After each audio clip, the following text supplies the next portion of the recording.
Has anybody ever been curious what it would be like to have a gun held to your head by a redneck psycho that you don't even know?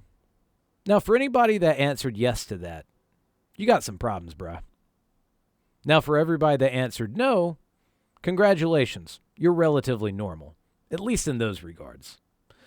Now, unfortunately for me, I got to find out what that was like at a very young age. So strap in. This may be a wild ride.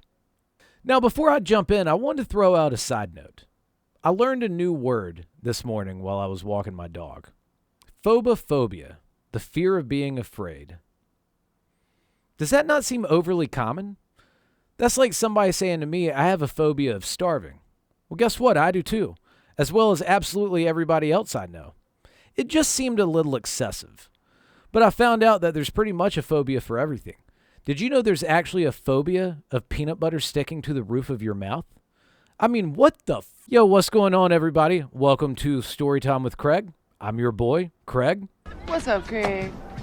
Just like always, I just wanted to say thank you for joining, and if you do enjoy, please like and subscribe. Now, I do want to throw out a disclaimer before I jump into this story. This isn't necessarily a funny one. Don't be surprised. Not all of my stories I'm going to put out are going to be funny. I'm not an aspiring comedian. I've had a lot of crazy experiences in my life, some of them funny, some of them not so much. This is one of the latter. But I just don't want to hear anybody complaining to me in the future, talking about that video wasn't too funny. Well, yo, who said it was going to be? So let's jump right into it, shall we? So, man, I'm not going to lie. This is an old story. I was 13 years old. I was in 8th grade. That's crazy. Man, am I getting old. When I was in middle school, as well as high school for that matter, I was one of the alternative kids is what we'd call it at that time. You know, maybe some would say freaks, whatever. You know, I had the long hair. I rocked the Jinkos. I pretty much had a band shirt for every day of the week. You know, I was one of those guys. But we had a new student that had transferred to our school, and her name was Cindy. And Cindy put us to shame. Now, Cindy walked in there with baby doll heads hanging from her book bag, and she had her head shaved. Now, today, that's maybe not really that crazy, but at that time, that was out there, dude. Everybody was scared as hell of Cindy. And even at first, I was too, you know. But after a while, I had gotten to talking to Cindy, and I'm not going to lie, she was a really cool chick. Maybe she didn't look like it, but she was really sweet. So me and her had actually become really good friends. And I had actually found out that she lived relatively close to me, so we actually ended up walking home together a lot. What would happen is we'd walk down the main street of Concord, North Carolina, where I'm from. It's called Church Street. We would walk down that street together after school, and we would branch off when we would get to the top of my hill, which was known as Brookwood Avenue, and she would keep walking down Church Street. Now, where exactly she lived, I didn't really know. I never found out. I never went to her place, but that's here nor there. So one day, we're walking down Church Street just as we did every day, you know, just talking. And I specifically remember we actually got to my road. We were at the top of my hill, and I was just a couple seconds from saying, hey, cool, well, I'll see you tomorrow at school. And we can see a black Camaro coming down Church Street, you know, and it was blasting music. That was probably Metallica, some shit like that, you know. But as it passed us, we could hear somebody very audibly say, what the fuck? Obviously, we both turned around and glanced to see what was going on. As soon as Cindy saw the car, she jerks back around, and she looks at me and she's like, Craig, I gotta go. I gotta get out of here. I'm like, wait, what were you talking about? What the fuck's going on? She's like, I can't even explain. I got to go. And she just took off running. I mean, jetted away from me. You know what I'm saying?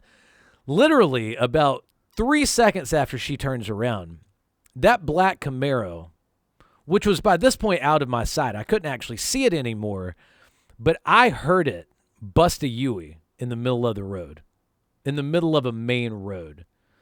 And I'm like, yo, what the fuck is going on? This black Camaro comes zooming towards me. I was actually in the parking lot of a car wash that was, you know, like I said, at the top of the hill of the road I lived on. This Camaro comes towards me, and I actually think it's going to hit me. It comes flying towards me and slams on the brakes at the last second, pretty much just skids up to me. You know, the type of shit you see in movies when shit gets real, you know? So 2 dudes jump out of the car. Rednecks. I'm from North Carolina. I think my judgment on what a redneck actually looks like is pretty accurate. They had the cut-off shirts. They looked like they wouldn't smell that great. But I could tell as soon as they got out of the car, they weren't happy. And they are staring right at me, both of them. Now, I'll never forget, one of the guys looked a lot like Moby. I don't know if Moby still makes music today, but he was big back then. The other guy had a mullet. That's all I really remember about him. He was the silent type. So, man, Moby comes right at me, and he gets in my face, and he's like, where the fuck is she? Where'd she go? Well, unfortunately, I didn't watch wherever she ran off to. I really didn't know. So I just look at him. I'm like, dude, I don't know. And he is stone-faced. He's like, listen, dude, don't fuck around with me. Where the fuck is she? And I'm like, dude, I don't know. And he's like, listen, I don't want to fuck you up, but I will. I need to know where she went. Dude, by this point, I'm borderline pissing in my pants. Keep in mind, I was 13. My guess with these guys, mid to upper 20s, and dirty looking, I don't know, for some odd reason, that just always adds a level of discomfort to the situation because it makes me think that they don't give a fuck. And this guy just stands there and berates me, just yelling at me, tell me where the fuck she is. And every time I would tell him I don't know, he would take a second to almost pace back and forth before he would start like berating me again. And this dude was in my face. He seemed kind of coked up, which would make sense later in the story. The other guy did not say a word, stood off to the side and stared at me. I mean, dude, if you take in this mental picture, this is some intimidating shit. You know what I'm saying? So after a few minutes of this guy just yelling at me, wanting to know where she is, he changes up his technique. I guess he picked up on the fact that, this ain't working. Maybe I'll try to be nice to the guy. So he lifts up his shirt and shows me that he has praying hands tattooed on him. And he's like, listen, dude, I'm a man of God. I don't want to hurt her. I just need to know where she is. Well, by this point, this sudden change of character just made things worse. You know what I'm saying? This just scared me even more because when somebody has already proven themselves as that scary and then they start talking about they're a man of God, by this point, I don't even know what to think. But that didn't help the situation at all. And still, all I could say is, dude, I don't know. This dude, right in the parking lot of this car wash on a main road, slaps the shit out of me. Now, like I've already said, my guess is he's probably about 28. I'm 13. Obviously, this dude does not give a fuck who sees what. But it doesn't really matter anyway because nobody stopped. Nobody did shit. So I'm just like, dude, I am screwed. I already know this is not going to turn out well, So let me paint a picture for you really quick so this makes a little more sense. So like I've already mentioned, we were standing at the top of the hill that I lived on. At the very bottom of the hill was the apartments that I lived in. Now, the next block over that me and Cindy had already walked by, there was another street called American Avenue. American Avenue and Brookwood Avenue ran parallel. They were both hills. And at the bottom of the hill, there was a road that connected both of those streets. But he says, all right, well, I'm going to cut a deal with you. You're going to get the back of my car. We're going to go down Brookwood Avenue, and we're going to come up American Avenue. If I don't see her, I'll take you back home. What choice do I have? What am I going to tell him? No? So I get in the back of his car, and we zoom down Brookwood Avenue. No Cindy. We don't see her anywhere. We turn down that connecting street and then turn on American Avenue and zoom back up American Avenue. So he turns back on Church Street, gets back on Brookwood, speeds down Brookwood, turns back on that road, back up American Avenue. By this point, I'm starting to sweat bullets because he's already broken his promise. He said we were just going to do 1 lap. We probably do 3 or 4 laps. On top of the fact that I'm pretty much scared for my life, I'm really hoping that we don't see Cindy. I could tell whatever is going on between them, if he finds her, it's not going to be good. So we probably take 4 laps, and he finally looks back, and he's like, all right, where the fuck do you live? Whew. I was like, dude, I actually live at the bottom of the hill in those apartments that we've already passed by like 3 or 4 times. So he goes, all right, well, I'm going to take you home. So the apartments I lived in were kind of like townhomes, and there was probably 25 of them. It was a row, right? But the thing is, they were split into 2. There was a row of probably, 18, and then there was the remaining 7, So there was a little alley that ran up in between them. Now, in that alley, you can't really see what's going on from the road until you're pretty much right up on it. So when he goes to take me home, they pull into that alley. And we stop right in the middle of the 2 buildings where people cannot see us, just making the situation even worse. He jerks his car door open, jerks the seat forward, and just says, get the fuck out. Dude, I take 1 step out. I'm trying to get my other leg out of the car, and he pushes me down. So I'm pretty much on my knees in front of him. This dude pulls out a gun and places it right on my temple. Now, I'm not a gun guy. The only thing I know is that it was an automatic, and it was cold as shit against my head. Man, I'll never forget that. And he holds that gun to my head for what felt like an eternity, dude. And he's just looking me in the eyes, almost like he's thinking about it.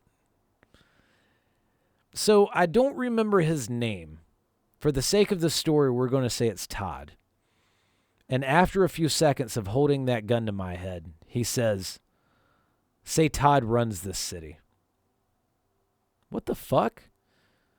Dude, at that moment, I would have said absolutely anything to get out of that situation. I said, Todd runs this city. And he pulls the gun away and puts it back in his pants. Gets in his car and just speeds off.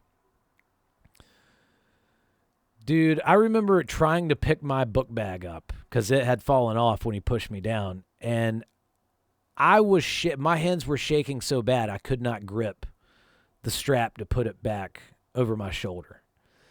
You know what I'm saying? Like, I don't even remember how I carried my book bag inside, but I got up and I went inside my apartment. My dad had heard them peeling off, so he was already in the kitchen. Now, he wasn't able to see anything because, like I said, we were in between the buildings. Nobody could really see anything. So I walk in, and my dad's like, what was that noise? What was going on out there? I'll be honest. Me and my dad weren't necessarily close. He wasn't going to do anything to help me. If anything, he would just blame me for being in the car, So I was just like, I don't know who it was. And I went up to my room. I laid in my bed for the rest of that night and just shook. I had no appetite.